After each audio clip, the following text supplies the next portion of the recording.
Joy. Welcome back to my channel, Oodles of Joy Designs, and today is going to be a more chatty video. So today we're going to be talking about how I use my digital planner to plan out my week. We're going to talk about how to choose a weekly intention, identify what you want to get done this week, find out what you want to prioritize during this week, and how to generally plan out your week. If that sounds like it's something that you're interested in, feel free to follow along. So why should you plan out your week? I find that it takes the guesswork out of your week. So what I mean by taking out the guesswork is that each day you don't really have to be thinking about what you're going to be doing that day or during the week. I like to plan out my week because it really sets the intention and the tone. I don't need to think every day like, oh my gosh, what is this week going to be entailing? What am I going to be doing? What kind of appointments do I have? What events do I have? What do I want to do? Who do I want to see? I don't have to necessarily think of that during the week so much because I've planned it out. So I love to plan out my week beforehand. That way I'm not getting tired I don't get decision fatigue from making all these decisions during the week. I'd rather just plan out my week ahead of time and then just kind of go through my week as it comes. So ultimately, it really does make my week go more smoothly. Another reason why I like to plan out my week is that it really allows me to be more present in each day. So instead of all the angst, I'm gonna use that word a lot, but instead of like being like, oh my gosh, what do I do next? Like, what are my goals? How am I gonna get there? Instead of all of that, I just take a couple minutes, 5 to 30 minutes, one day of the previous week before, and I plan out my week. So it really does allow for more ease and it makes my week go more smoothly. And ultimately, it allows me to be more present in the moment of the week. So when do you plan out the week? It's very personal, but whatever works for you is what will work. If what you try at first doesn't work, you can try out some of these other ways. Something that I've been trying out recently is if I'm using a calendar with a Monday start date, I like to start planning the next week on the Sunday. However, if I'm starting on a Sunday, calendar is like the week start date, I like to plan on Friday. And that's just personal to me, but I found that I like to kind of group all of my planning and activities Monday through Friday, and I just plan everything out. I like to use the weekends for reflecting more so than planning. So I like to plan on Fridays.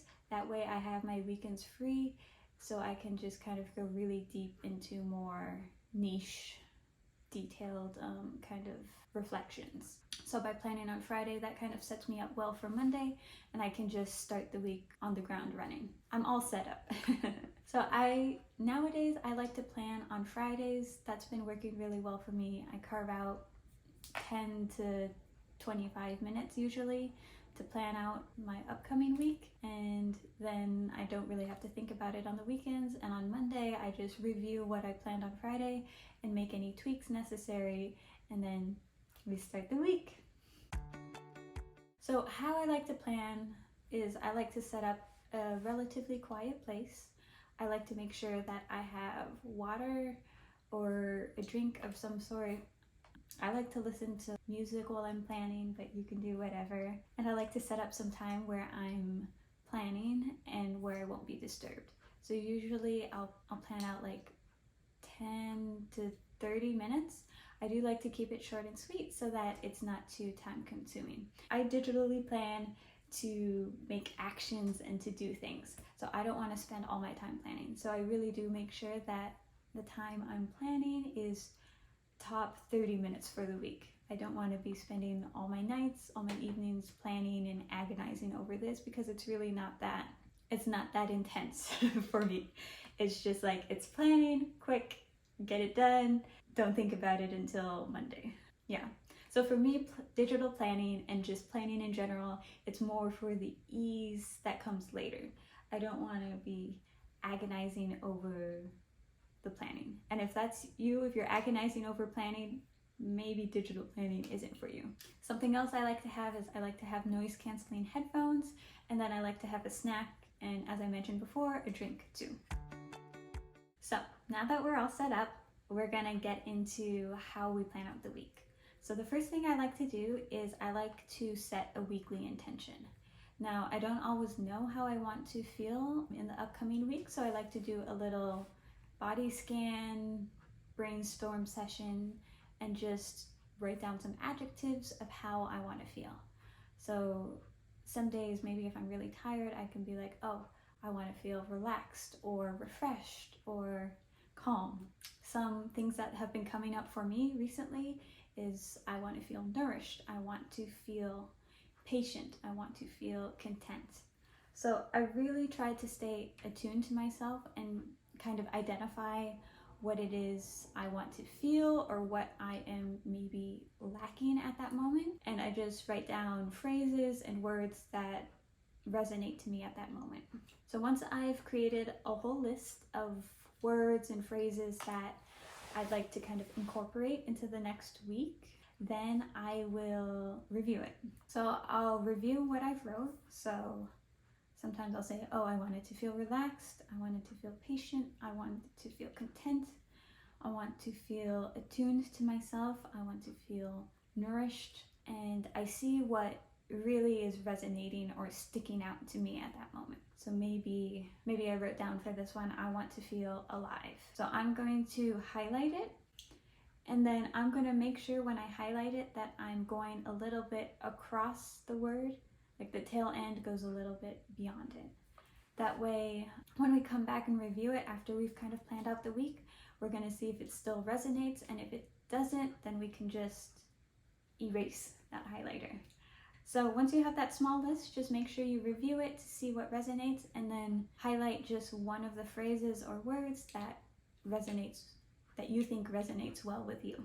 After you've identified your weekly intention, now we're going to start kind of planning out our week. First, we're going to identify what we want to get done this week. So there's a couple ways to do this, and I'll let you know a few of them. Do whatever sounds best for you or works best for you. The first thing I usually like to do is to review my calendar. So I'll go back to my calendar and I'll review any appointments or events that I have already scheduled, and I'll make note of those and kind of put them on the corresponding slots for the days. After I've reviewed my calendar, next I'm going to review the previous week schedule just to see how I've done. Maybe there are some things that I said I wanted to get done that I never got around to, and I'm going to see if I want to transfer those things over to the next week or if I can just scrap it and let it go. If I do find that there's something that I haven't completed the previous week and I want to incorporate it into this next week, I will make sure to prioritize that thing by putting a little star by it or highlighting it. That way I know it's something that I want to get done this week for sure. I do want to note that I use my week view spread in a way where I'm not going to be bogged down by the details. So it is a little bit of a broader view, and I'm not going to be putting down everything that I want to accomplish that week, only 3 to 4 things each day, and even that's kind of a lot for me that I want to accomplish. So with that being said, after we've reviewed the events and the appointments that we have on our calendar, and we reviewed the previous week's kind of spread to see what we want to incorporate into the next week, then we're going to do a little brainstorm session. So we can do this a couple ways, like everything. So the first way I like to brainstorm is I like to brainstorm by my feelings. So I'll ask, what do I want to feel this next week, and what would cause me to feel that? What can I do to make me feel these feelings that I've expressed wanting to feel? So maybe if I want to feel happy, I always know that spending time with my dog makes me very happy. So maybe I would be like, oh, I'm going to spend 30 minutes playing with my dog. And that will make me feel happy. So I'll just notate that that's something I want to incorporate into this next week. So that's how I'm kind of brainstorming ideas and things I want to do this week. That's generated by my feelings. Another way that we can brainstorm is brainstorming based on your goals. So brainstorming based on goals is pretty straightforward. I like to first review what my goals are for this year. And then I'd like to think of 3 things that I can commit to this week that would bring me a little bit closer to my goals. And maybe even think, how would that make you feel? Would you feel proud? Would you feel accomplished? Would you feel like you could have done more. Just kind of gauge how that would make you feel and if that's something you want to incorporate into this week. The last brainstorm kind of genre I'm going to talk about is brainstorming based on what you need. So for this one, I like to reflect on how I'm feeling mentally, physically, and spiritually, and then kind of see what it is I think I need. I like to plan around that. If I'm feeling like I need to be more mindful, I might plan out maybe doing some breathing exercises every day.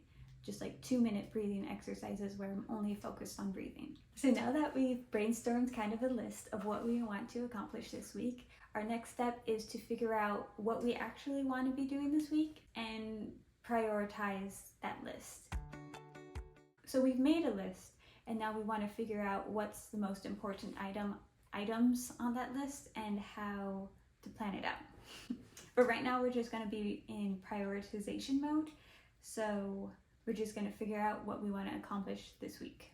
I do want to note that it's possible and very likely that you will not get to everything that you've put on your list, that you've brainstormed about, and that's okay. We're really just trying to figure out what's the most important thing for us that will make us feel the best in our own lives. The list is more of a guiding exercise. So I do want to state that I usually put 2 to 4 things on each day in my week view kind of spread. That way I'm not bogged down by it and I can kind of get to what I want to get to that day. I also want to state that I tend to put reminders in my week view, but these reminders are essentially tasks that I want to incorporate as a new habit into my life. You know, it's simply a way for me to gain traction on a new habit. Once I've successfully incorporated this habit into my life, I don't tend to write it down because it's a habit now. That way I can leave space for other things to be on my week view. So for prioritizing your list, I like to choose 2 to 4 things to do each day.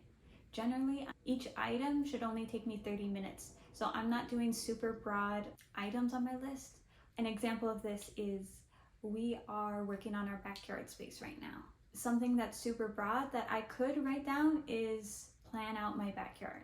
But that's not a great item for me to put on my list because it's too broad and it takes too much time. Generally, I like to put tasks on my list to complete that week of things that will take me 30 minutes. So I might say plan out south section of backyard and review with my partner. So that would be a 30-minute task I would be able to do. So I do like to make sure my tasks are about 30 minutes. And then I like to choose, let's say, 12. It depends if I have recurring things on my calendar or not, but I generally like to choose 12 to 20 items to complete in a week, which kind of sounds a lot. So take that with a grain of salt. After we've prioritized our brainstorm list and chose those 10 to 20 items that we want to complete that week, I will begin to actually plan out the week.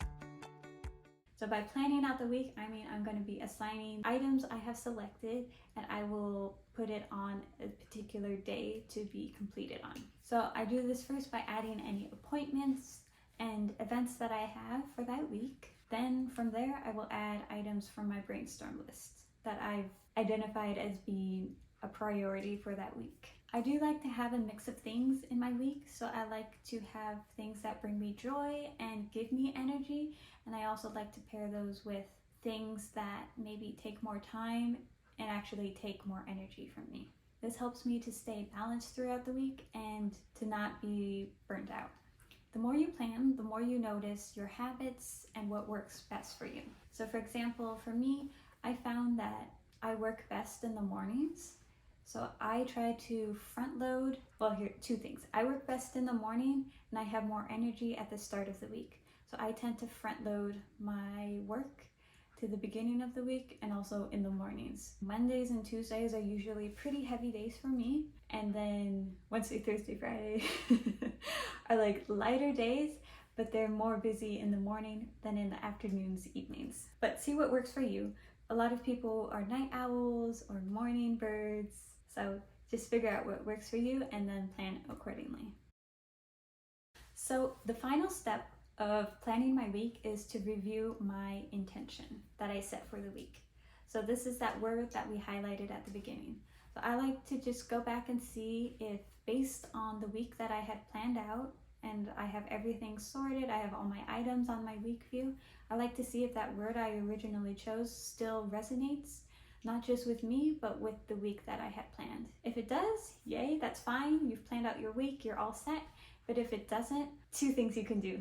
So if it doesn't really resonate with the week you planned, figure out which resonates more with you, which is something you need. If you feel that the week is something that is really important to you and it resonates strongly with how you want to be feeling, I will shift my word to be more aligned with how the week is planned out. However, if you find that you still are resonating more with that word you chose or the phrase, your intention for the week, I would shift your week's activity so it's more in line with how you intend the week to go and how you need and want that to go.